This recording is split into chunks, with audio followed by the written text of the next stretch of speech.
In Matthew 6, Yeshua said that we ought to pray, your reign come, your desire or your will be done on earth as it is in heaven.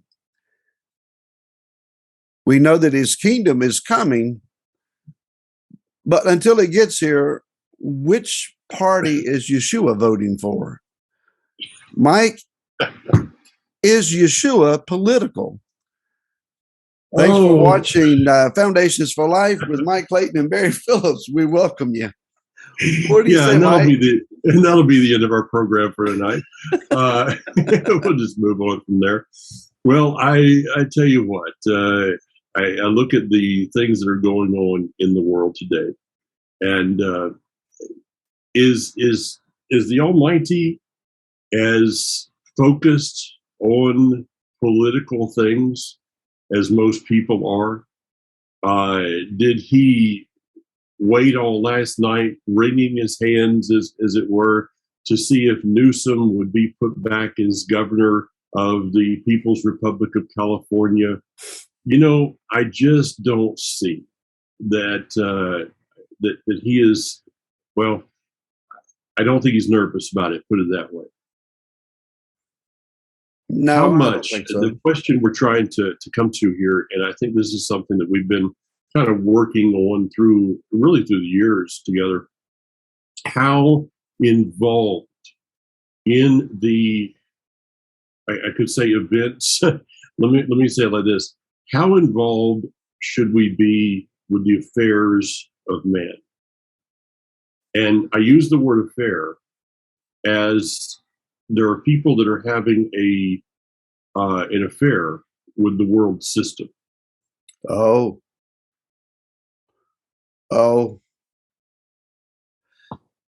Well, we definitely want to stay out of the weeds on this. Yeah. And I just visited them. So yeah, so we're going to do a little bit of a tap dance in some areas, perhaps. And our main question is, we want to answer what Mike just asked, but our main question is the political agenda of Yeshua. What is it that he's wanting us to vote for? So, in answer to your question, Mike,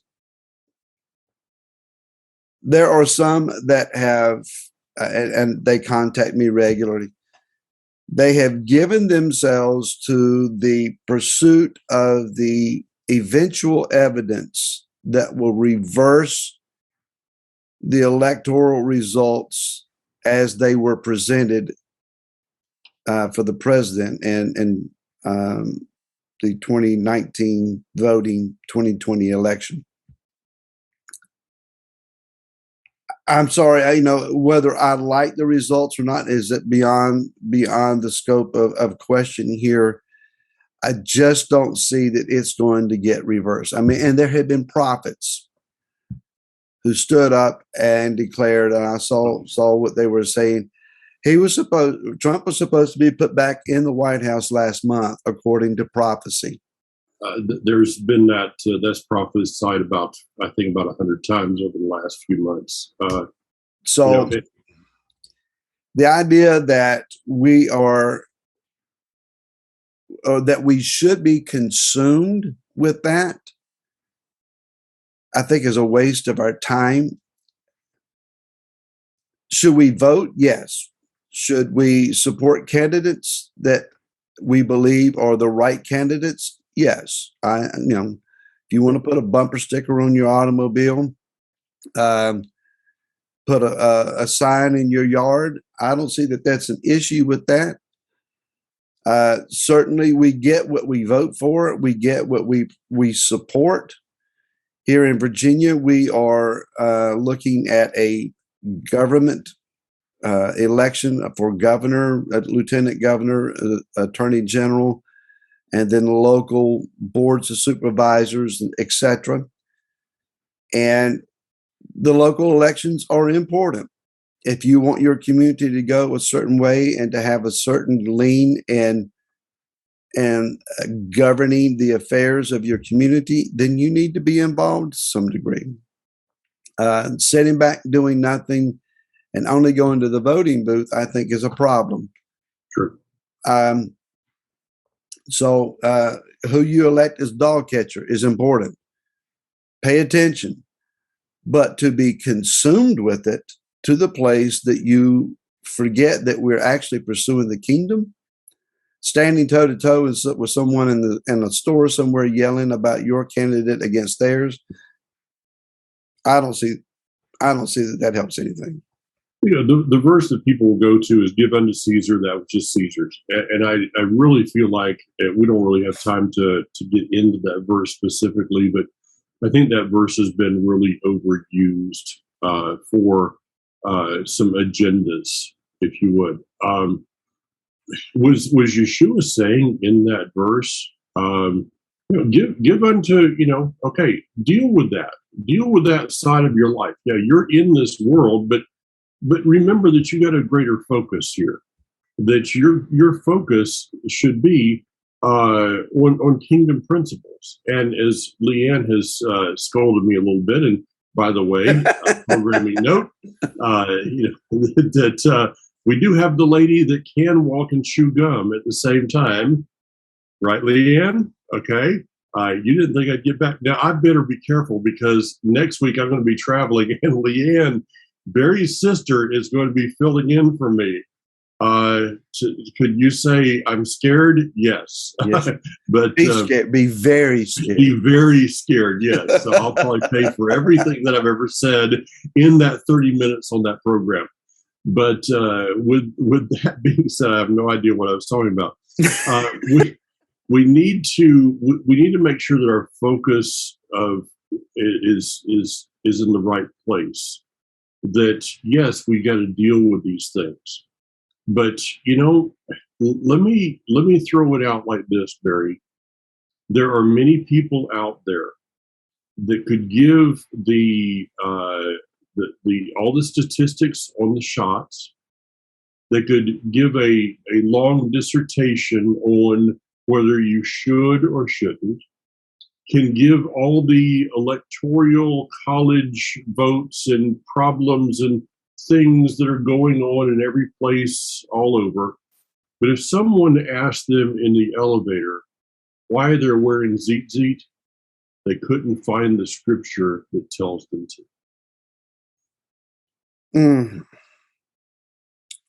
Wow. Yeah. I mean, that hits home. I mean, yes, I understand that. Yeah. The UPS guy comes to the door. Okay, we're entering into that season pretty soon that we have to make decisions. All right, we've got to make some very sometimes difficult decisions. Without going into details, Kathy and I have just had to deal with some issues that arose because of the season that we're walking into, that were not they were not easy decisions to make. But we knew we had to make these decisions. I hate to be that vague, but that's all that I can say. But we're going to be walking into these seasons. And so if the UPS guy comes to your door and has delivery and says, but I don't see anything that looks like, the C-Day in all these packages, and you can give them a long dissertation on the pagan roots of that day, but if he asks you why the mezuzahs on the doorpost, you're like, well, there's a verse that tells me to do so. That's what I'm talking about. Of yes, these things they should be something that we look at, but our focus should be toward a different kingdom. And I know that, I probably beat that horse more than anybody has, but I'm going to continue to beat it. Okay. Poor horse. Let me give you a verse, and this is out of my my Living Torah program this week, and this is in this week's Torah portion, at least the one I'm teaching on. I know that right now we're kind of in a different place with things, but I've never seen this quite like this. Okay, in Devarim, Deuteronomy chapter 32, I've got the word underlined, of course, because if you looked at my scripture, things that have to do with Israel, the kingdom, those are underlined in my Bible.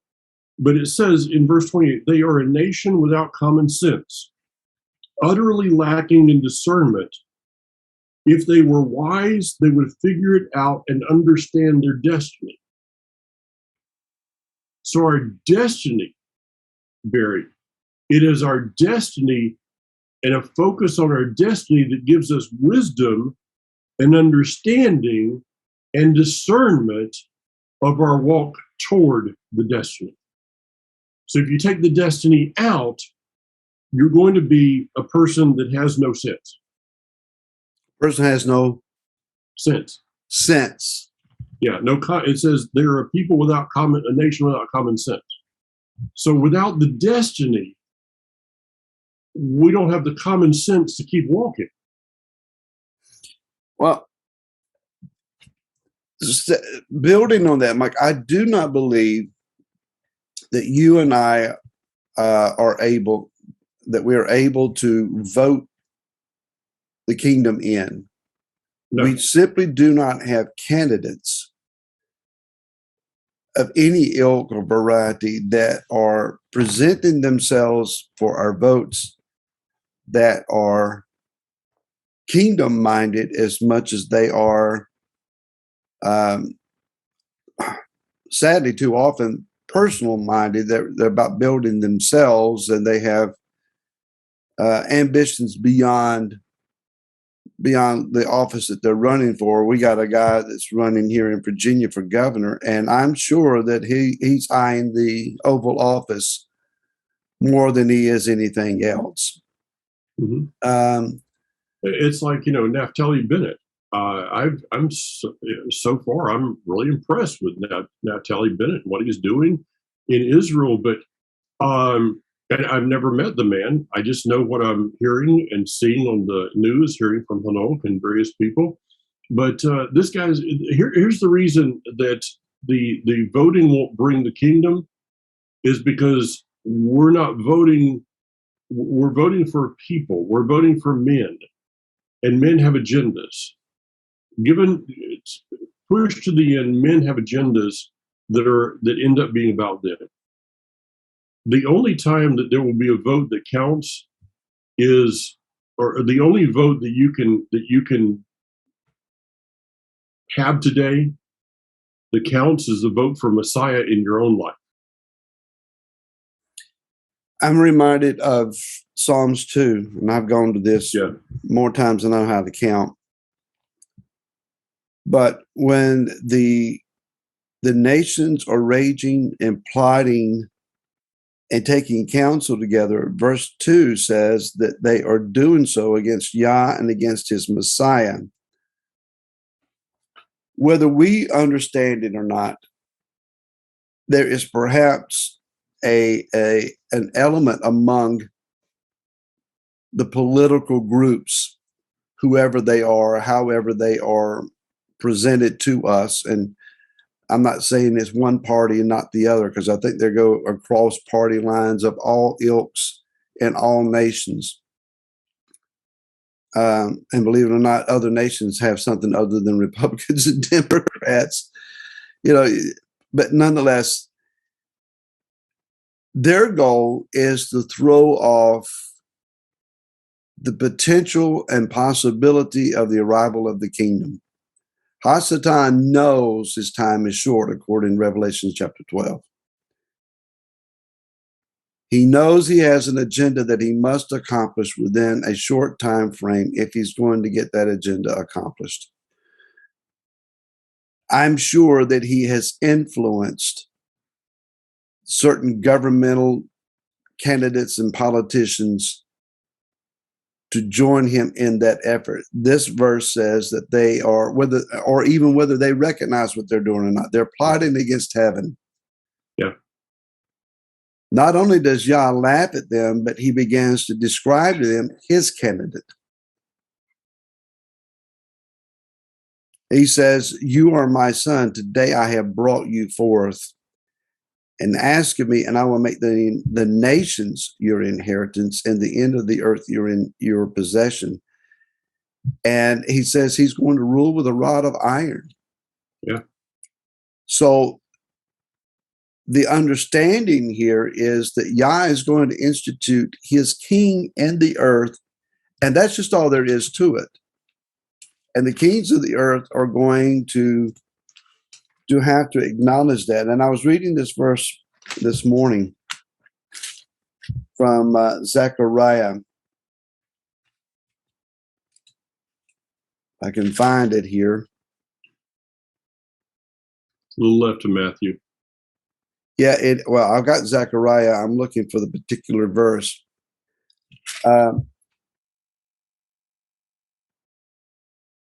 But it says that in verse 16, it should be that all who are left from all the nations that came up against Jerusalem shall go up year to year to bow themselves to the sovereign, Yahweh of hosts, and to celebrate the festival of Sukkot.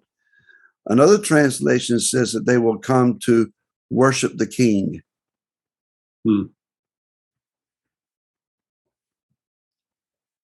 There will be Yah's king on the earth. He will be political in that day. It is a political issue as we speak now.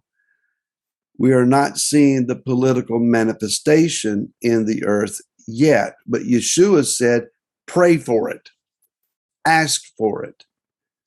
Ask for the kingdom that is resident in the heavens, that is decreed, declared, designed in the heavens to come and to be manifested on the earth. That should be our passion. I think that's what we've been saying. Cast your ballot, support your candidate, get involved to whatever degree that the Ruach would lead you to in your local situations, your state situations. Certainly speak up. But never lose sight of the kingdom. Never lose your passion for the fact that the kingdom is coming. And do not expect that because your candidate is elected, that everything is going to be fine and fixed. 4 years ago, we had a candidate in the White House that we thought everything's going to be fixed. There was a lot of good accomplished. There was problems and uproar and fighting nonstop. Now, yes, it was political fighting, but some of us got tired and worn out by the daily news. There was some, people were working, things were going good in a lot of respects, but it wasn't without a contest and a political fight nonstop. Now that it's turned, the political fight's still going on. No matter who gets in what office, there's going to be a fight until the kingdom comes. You brought up something. I think you kind of tripped over something there. I find that when I focus on what's important to the Father, that my life is full of energy, is full of peace. But when I focus on that, which is the world system, when my focus is there, when you're filling your day with talk radio, with the blogs, with the YouTube posts, with all of this stuff, you fill your day with that. And at the end, what do you have? You have fear, you have frustration, anxiety, you're angry, you have no peace. It's not a good situation. It wears you out. And is this what in Daniel, there's a book, a verse that has intrigued me in Daniel through the years since the first time I read it, that the pseudo Messiah, the one who is controlling the world system, he seeks to exhaust the Tzaddikim, the saints. I find that though I'm not one that unplugs from everything, I want to. I believe that I need to understand the times, like Issachar. We need to understand the times, but the understanding does not come from a fire hose of media, even if it's your favorite talk show host. The shalom, the blessing, comes as we spend that time, maybe sometimes unplugged, but listening to Him. And that's what we're entering into, on the Hebrew calendar in just a few hours. We're entering into Yom Kippur. I tell you what, Barry, I am looking forward to this day. I know that for many, Yom Kippur is a day it's like, oh no, here we go again. I gotta fast. I gotta do this. I'm just really looking forward to unplugging for this. It's like, Father, you have, and I want to use this word carefully because, okay, let me just say it like this. The Father has forced me into a place of unplugging. And I'm thankful for that, because it's not something I do by my very nature, is just kind of, disconnect. But I'm looking forward to 24 hours of disconnect. Because it's in that disconnection that we actually learn how to connect. Okay. I can see that. And I would think that the observance of Yom Kippur it's a political rally for the king. You're attending his court and listening to the words of his judgment and his decrees. This is what my kingdom will be like. Mm-hmm. We have fanciful ideas perhaps about what the kingdom's going to be like. And I used to think, well, we're just all going to sit under the shade of our fig trees and eat grapes and be waited on by Gentiles. I don't think that was a little far-fetched many years ago. But the reality is it's going to be a functioning economy. And our king is, what will technology be? Will it be in existence, or will it be beyond all our imagination? Yeah, I don't know. I don't know. We will see. And this is an interesting Yom Kippur because it goes over into Sukkot of a Shemitah, which Deuteronomy tells us that every 7 years we're to read, and it says this Torah. Now, that's the discussion that has been for years, is when Moshe says this Torah, is he meaning the whole Torah? Is he meaning just the 10 words of Exodus chapter 20? Or is he meaning Devarim, just Deuteronomy? Mm-hmm. That's the discussion. I have my opinion on that, and I know what I'm going to be doing. And guess what? I'm not going to tell you. But if you want to have something that's meaningful during this Yom Kippur and Sukkot season, this is the political statement of the kingdom. This is the constitution of the kingdom, and it is going to be brought forth from a king that has no agenda, no earthly, worldly agenda, except for the establishment of his word and the establishment of his people and the bringing forth of his people. That's his agenda. Is that our agenda? Or is the agenda that we can get involved in kind of the Band-Aid thing? Instead of dealing with it, let's just put a Band-Aid on it. If we can just get this person in office or this person back in office, well, it'll be okay. We can survive another 6 months or so. There are those that would perhaps then ask, Mike, as you started out with about the verse, give to Caesar what is Caesar. or it belongs to Caesar. Was Yeshua political in the Gospels that we read about? He was involved in the governmental affairs to the degree that he interacted with governmental leaders. He stood before Pilate and discussed the kingdom, telling him, if my kingdom was of this world, my followers would fight for me. Mm-hmm. Did Pilate understand what he was saying? Probably not. He stood before Herod, who thought it an entertainment opportunity. Prophesy, do some kind of sign, wonder, show me what you got. And ended up mocking him and beating him. He stood before the religious rulers, which were not just preachers, as we might anticipate. The Pharisees, the Sadducees, they were a ruling class of religious leadership. And the effect and influence that the temple environment held over the daily lives of the common people was enormous. You dare not go against their system. But Yeshua engaged dramatically with them, challenging them, debating with them, confounding them, always coming up on the top side of them. So he was involved in the local politics of the day to some degree. Now, was he promoting of one over the other politically? No.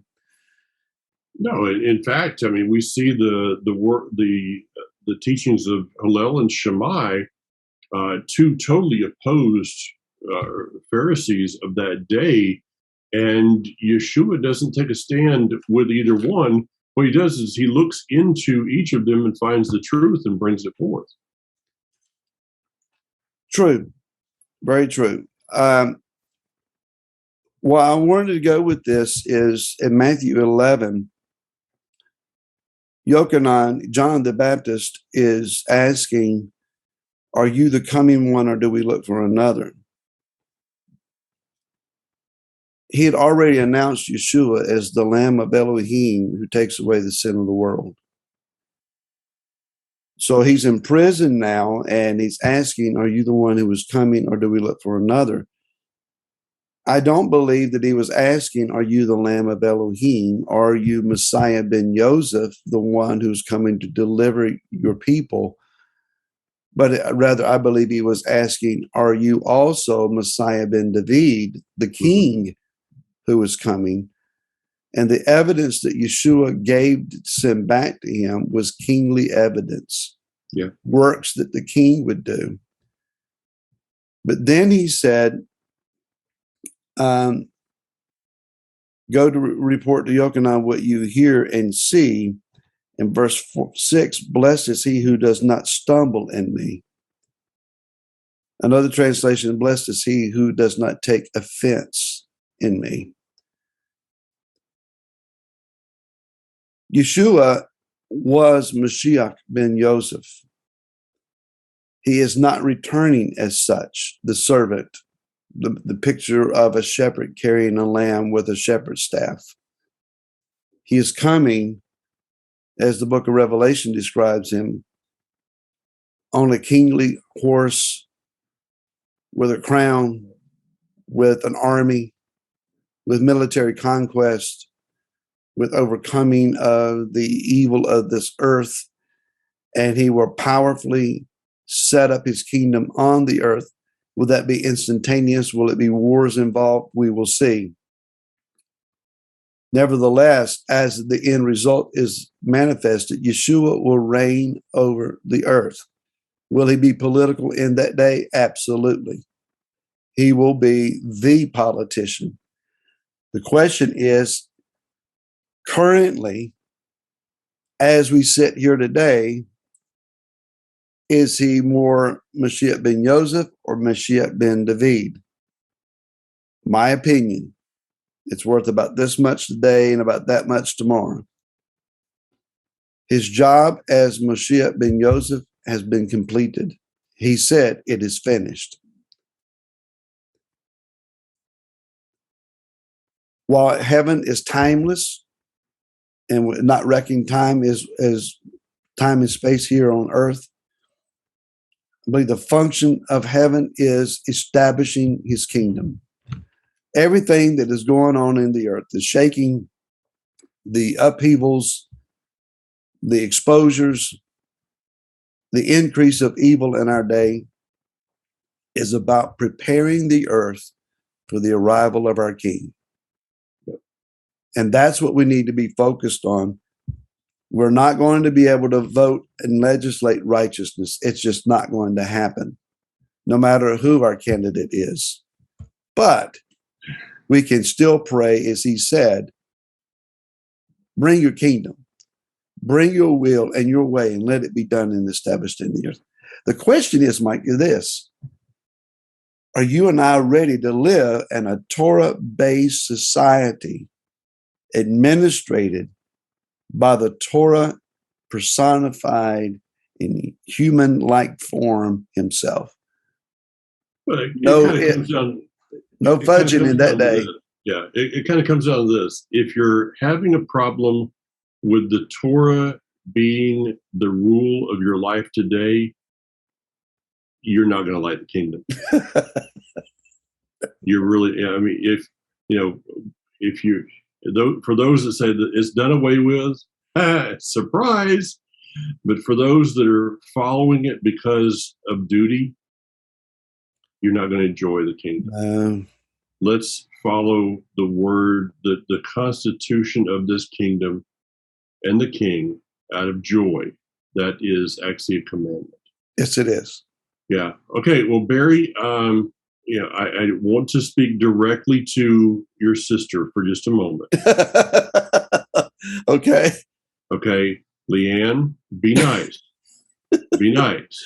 Okay. Just be nice. Play in the sandbox nicely. All right. We'll see how that goes. Folks, tune in next week. It's going to be fun. Leanne, I've known a lot less time than Barry, but her testimony is really amazing. She's a wonderful lady, and I think you're really going to enjoy that which she brings forth. Yeah. There, Leanne, I said it. Okay. I don't know if it's enough to get by or not, Mike. You still have no. It's. I'm trying to put out the olive branch, but I can just see her with the trimmers. Chatter. Mike and Leanne have had a few interesting conversations. Oh, but it's always fun. It's always good. Yes, it's always fun. So, thank you all. Thank you all for watching Foundations for Life. Please share on your social media pages. Please hit a like button. Subscribe to Mike's video channels, to mine, and we'll see you again next week. All right. Take care. Shalom.